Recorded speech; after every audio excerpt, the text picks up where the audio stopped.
Bonjour à toutes et à tous, je suis l'hôtesse de l'air Manon Girard avec plus de 15 ans d'expérience à voler dans le ciel. Aujourd'hui, je suis ravie de partager avec vous le sujet NNJ et mes eaux de Tranmoisep aux heures à Rally Kahidi Bay. Le moment est venu. L'avion est là, juste devant vous. La porte d'embarquement est grande ouverte. Vous avez votre passeport et votre carte d'embarquement en main, impatient de vous asseoir confortablement dans la cabine pour une bonne sieste, et juste au moment où vous faites ce pas, une main vous arrête soudainement.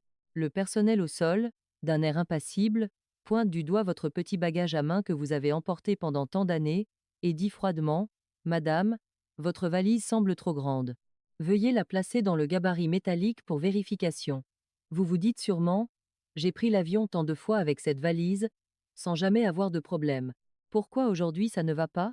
Vous insérez votre valise dans le cadre de mesure, pleine de confiance, mais zut, elle est coincée. Il ne manque qu'un tout petit peu pour que les roulettes rentrent. À ce moment-là, le personnel au sol sort directement une machine à carte bancaire et vous dit: Désolé, votre bagage doit être enregistré. Les frais sur place sont de 100 euros. Vous voyez les gens derrière vous qui vous regardent, votre visage s'empourpre. Pour ne pas retarder votre vol, vous serrez les dents, sortez votre carte de crédit et payez docilement cette somme exorbitante. Ces 100 euros sont-ils justifiés? Absolument pas. Bonjour à toutes et à tous, je suis Manon Girard. Bienvenue sur Secret d'hôtesse en vol. Le scénario que je viens de décrire vous semble-t-il familier? Peut être que vous, ou l'un de vos amis, avez récemment vécu cette mésaventure. Aujourd'hui, que ce soit pour les vols intérieurs en France ou les vols internationaux, surtout pour les compagnies aériennes low cost dont les billets semblent très bon marché, le contrôle des bagages à main est devenu incroyablement strict. Beaucoup de mes amis ne comprennent pas et me disent: Manon, avant, prendre l'avion n'était pas si compliqué. Tant que je pouvais le porter et que ça rentrait dans le compartiment à bagages, les hôtesses de l'air m'aidaient à le ranger. Pourquoi la porte d'embarquement est-elle devenue un péage? Aujourd'hui, je vais enlever mon uniforme, changer de rôle et vous parler franchement des astuces cachées. Cette vidéo est pleine de conseils pratiques. Je ne vais pas vous donner de grandes leçons, je vais juste vous montrer comment économiser de l'argent, comment éviter les pièges et comment voyager avec le maximum de bagages autorisés par les règles. Avant de commencer à décortiquer ces pièges, j'aimerais vous demander: avez-vous déjà été pénalisé pour un excédent de poids ou de taille de bagage lorsque vous avez pris l'avion? Si oui, veuillez taper piège dans les commentaires. Si vous êtes toujours passé sans encombre, alors vous êtes vraiment très chanceuse. Veuillez taper chance pour que je puisse voir combien de nos abonnés ont subi ce genre d'injustice. Si vous n'êtes pas encore abonné à notre chaîne Secret d'hôtesse en vol, n'oubliez pas de vous abonner. Nous ferons bientôt partie de la même famille. En cas d'urgence en vol ou de petits secrets que les compagnies aériennes ne veulent pas que vous sachiez, Manon vous les révélera en premier, pour que vos futurs voyages soient agréables et sans souci. Bien, revenons à nos moutons. Pourquoi les compagnies aériennes, en particulier les low cost, aiment-elles tant arrêter les gens à la porte d'embarquement? La raison est simple, le prix des billets est désormais transparent, et tout le monde aime comparer les prix. On achète le moins cher, ce qui réduit considérablement les marges des compagnies aériennes. Alors, comment gagne-t-elle de l'argent? Grâce à ces services supplémentaires, le choix du siège est payant, les repas sont payants, et l'excédent de bagages est encore plus cher. Et avez-vous remarqué, si vous achetez une franchise bagage à l'avance en ligne, cela ne coûte peu, être que 20 euros. Mais si vous l'achetez au comptoir de l'aéroport, cela peut être 40 euros. Et si vous êtes arrêté à la porte d'embarquement, c'est un prix fixe, parfois même 100 euros. C'est ce qu'on appelle la tarification échelonnée. Plus vous attendez, plus c'est cher. Par conséquent, de nombreux agents au sol, et même des entreprises de services externalisés, ont des objectifs ou doivent strictement contrôler le nombre de bagages à bord, pour garantir la ponctualité des vols. Face à ce contrôle rigoureux, quels sont les pièges les plus courants dans lesquels nous, les gens ordinaires, tombons? J'ai résumé les 3 pièges les plus insidieux et les plus faciles à rencontrer, surtout pour celles d'entre nous qui voyagent fréquemment entre la France et les pays asiatiques. Les règles peuvent varier considérablement entre les deux, nous devons comprendre ces différences clairement. Le premier piège, que 80% des gens négligent, concerne les roulettes et les poignées de la valise. Lorsque vous achetez une valise, en magasin ou en ligne, les vendeurs vous diront: c'est une valise cabine de 55 cm, légère et conforme aux normes internationales. Achetez-la en toute confiance, elle pourra être emportée en cabine. Vous êtes ravi, vous l'achetez et la mesurez chez vous, le corps de la valise fait bien 55 cm, la longueur, la largeur et la hauteur sont conformes.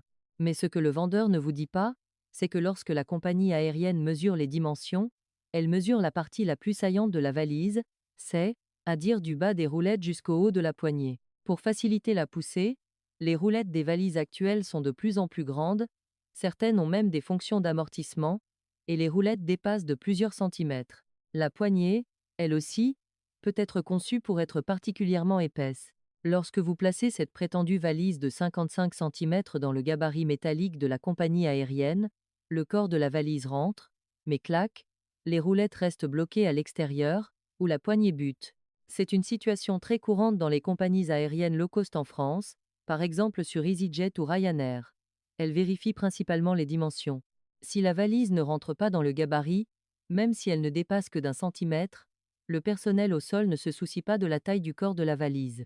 Tant que le couvercle ne se ferme pas, tant qu'une partie dépasse, désolé, c'est un bagage surdimensionné. Beaucoup de mes amis se disputent avec le personnel au sol, disant « Il ne manque qu'un centimètre, vous ne pouvez pas faire une exception ? Ou puis-je enlever les roulettes ?» Je vous le dis, ça ne sert à rien à ce moment-là. Il y a une longue file d'attente, l'avion est sur le point de décoller, le personnel au sol n'a pas le temps de négocier avec vous, et ce gabarit métallique est la norme. Il ne parle pas, mais il est le plus convaincant. Donc, lorsque vous achetez une valise cabine, soyez vigilante, mesurez-la vous-même avec un mètre, en incluant les roulettes et les poignées. Si la hauteur totale dépasse 55 ou 56 cm, les règles varient selon les compagnies, alors vous devez faire attention, cette valise est très probablement une bombe à retardement. Cependant, je tiens à attirer l'attention de mes amis qui prévoient de voler vers l'Asie ou de prendre des compagnies aériennes asiatiques. Les pièges ici sont un peu différents de ceux des compagnies françaises. Si vous prenez une compagnie aérienne asiatique comme EVA Air, China Airlines ou Starlux Airlines, vous pourriez penser que le gabarit de mesure n'est pas aussi strict. Mais elles ont une arme secrète encore plus mortelle, le poids. Dans de nombreux aéroports français, les bagages cabines ne sont pas pesés aussi rigoureusement, tant que vous pouvez les soulever. Mais dans les compagnies aériennes asiatiques, la limite de 7 kg pour les bagages à main est une réalité. Que signifie 7 kg? Une valise un peu robuste, vide, pèse déjà 3 ou 4 kg. Cela signifie que vous ne pouvez y mettre que 3 ou 4 kg d'affaires. Beaucoup de nos amis aiment ramener du ginseng, des compléments alimentaires ou des livres pour leurs petits-enfants lorsqu'elles reviennent d'Asie. Ces articles sont denses et lourds. Une fois dans la valise, même si elle ne semble pas pleine, elle dépasse en fait largement les 7 kg. Récemment, à l'aéroport de Taoyuan et dans de nombreux hubs asiatiques, le personnel au sol n'a pas de mètre, mais une balance électronique. Ils effectuent des contrôles aléatoires à la porte d'embarquement. Si votre valise dépasse les 7 kg, même si ses dimensions sont parfaitement conformes, elle devra être enregistrée de force, et le prix de l'excédent de bagages est exorbitant. Donc, mes amis qui volent vers l'Asie, ne vous contentez pas de mesurer les dimensions, pesez toujours votre valise à la maison au préalable, surtout pour EVA Air et China Airlines, 7 kg est la ligne rouge. Ne soyez pas trop confiante, la balance entre les mains du personnel au sol est impitoyable. Le deuxième piège, le plus courant, est le sac de course duty-free. Beaucoup de mes amis, en voyage à l'étranger, font des folies dans les boutiques duty-free de l'aéroport au retour. Elles achètent de l'alcool, du tabac, des cosmétiques, des spécialités locales. À ce moment-là, vous êtes détendu, vous pensez que vous avez déjà passé la sécurité, la douane, et que tout ce qui est acheté à l'aéroport peut sûrement être emporté en cabine.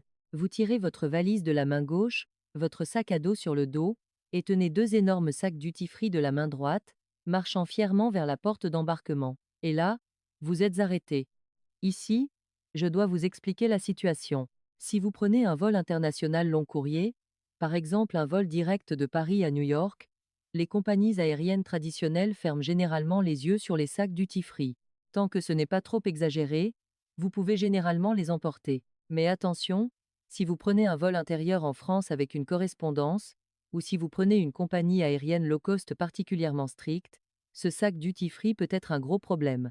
En effet, de nombreuses compagnies low cost n'autorisent qu'un seul bagage à main par passager. Certaines sont un peu plus souples et autorisent une valise plus un petit sac à dos. C'est, à dire un plus un, mais à leurs yeux, ce sac duty-free que vous tenez n'est pas de l'air, c'est un bagage. Si vous avez une valise, un sac à dos et un sac duty-free, cela fait 3 bagages, ce qui est contraire aux règles. Le personnel au sol vous demandera alors de tout ranger dans votre valise ou votre sac à dos. Si vous y parvenez, pas de problème, vous pouvez passer. Si votre valise est déjà pleine et que vous ne pouvez plus rien ajouter, alors désolé, ce sac supplémentaire devra être enregistré moyennant des frais.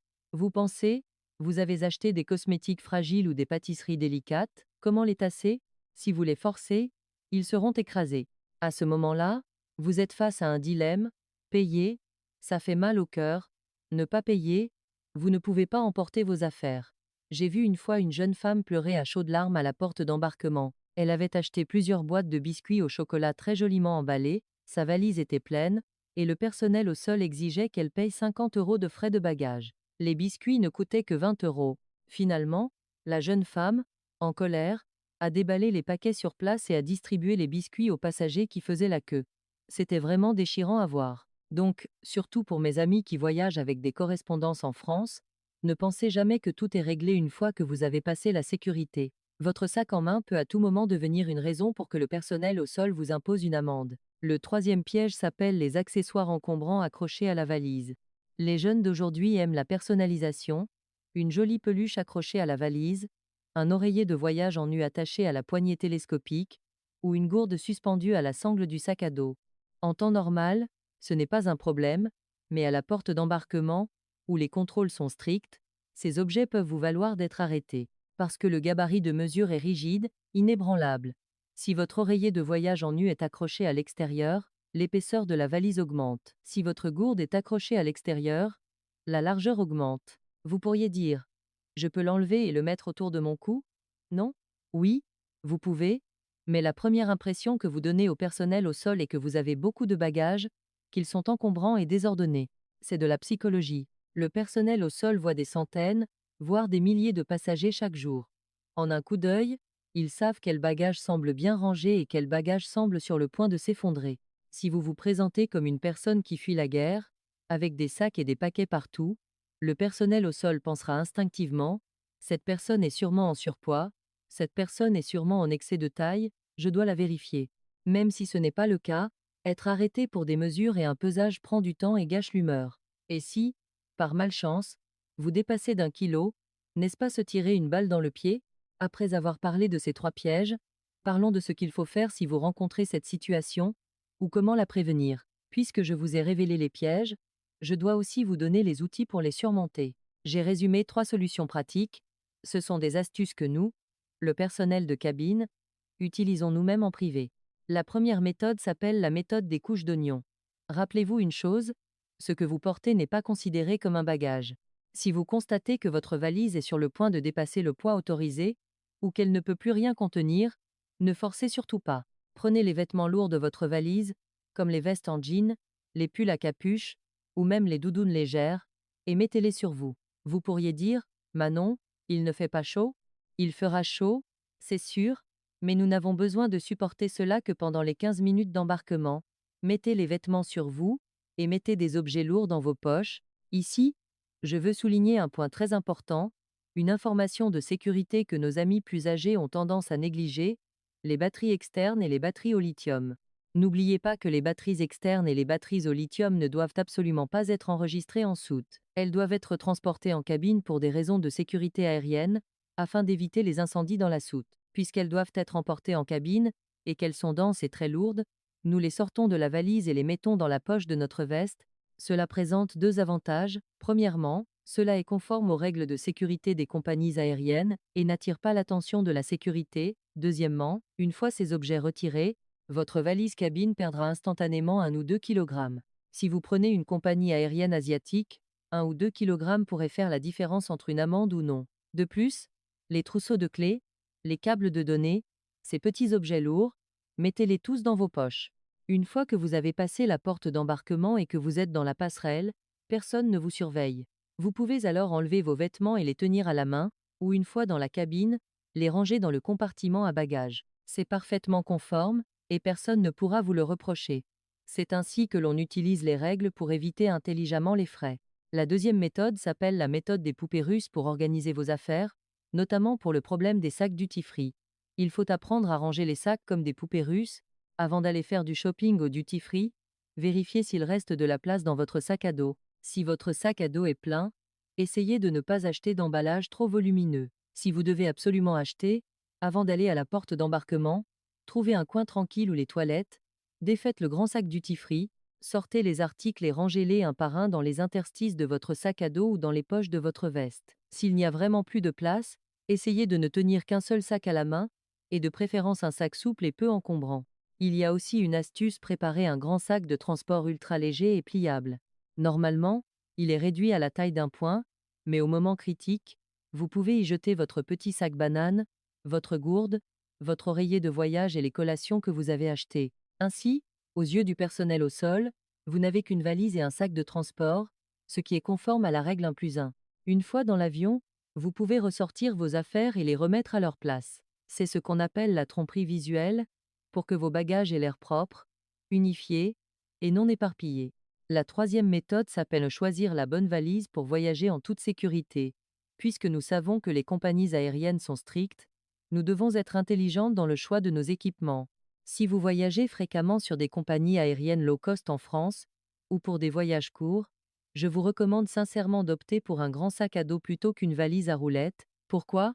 Parce qu'un sac à dos est souple, il est malléable, le gabarit métallique est rigide, une valise rigide, même si elle dépasse d'1 centimètre, ne rentrera pas. Mais un sac à dos, vous pouvez le serrer, le presser, en expulser l'air, et il rentrera. De plus, un sac à dos porté sur le dos semble visuellement plus léger qu'une valise à roulettes. La probabilité que le personnel au sol arrête des voyageurs avec des sacs à dos est bien inférieure à celle d'arrêter des voyageurs avec des valises à roulettes. Si vous devez absolument prendre une valise, choisissez en une avec des roulettes encastrées ou des roulettes plus petites. N'achetez pas de roulettes tout-terrain qui ont l'air très cool, c'est se compliquer la vie. De plus, pour le matériau de la valise, choisissez de préférence du tissu souple ou élastique, et non des valises métalliques rigides. Une valise souple, même un peu bombée, vous pourrez la tasser avec votre genou pour la faire rentrer dans le gabarit de mesure, tandis qu'une valise rigide ne cédera pas un pouce. En plus de ces 3 méthodes, j'ai quelques mots à dire à mes amis qui voyagent souvent. Quand nous voyageons et nous cherchons le plaisir et la tranquillité, parfois, prendre 10 minutes de plus à la maison pour bien organiser ses bagages, peser ce qui doit l'être, mesurer ce qui doit l'être, peut vous faire économiser des centaines d'euros d'amende à l'aéroport, et surtout, préserver votre bonne humeur. Vous imaginez, toute la famille part en voyage joyeusement, et à la porte d'embarquement, on se dispute avec le personnel au sol, on paye une amende, est-ce que ça peut gâcher tout le voyage?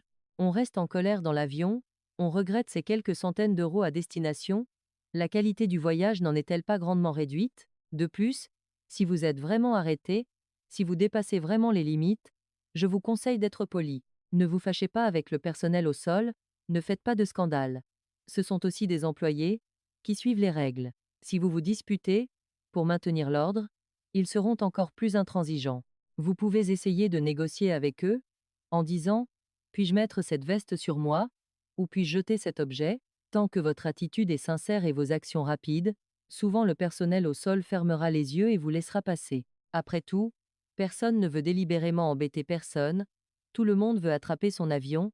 Enfin, je tiens à rappeler à toutes et à tous que les règles concernant les bagages peuvent varier d'une compagnie aérienne à l'autre, et même d'une ligne aérienne à l'autre au sein de la même compagnie. Surtout pour mes amis qui voyagent entre la France et l'Asie, ne tentez pas d'appliquer les normes françaises aux compagnies aériennes asiatiques, et ne tentez pas non plus d'appliquer l'expérience des vols internationaux aux compagnies aériennes intérieures françaises. Certaines limitent le poids à 7 kg, d'autres à 10 kg, certaines vérifient strictement les dimensions, d'autres le nombre de pièces. Lorsque vous achetez votre billet, ne regardez pas seulement le prix. Assurez-vous de cliquer sur la clause des règles de bagage et de la lire attentivement. Même si cela prend 2 minutes de plus pour comprendre les règles, vous serez sereine.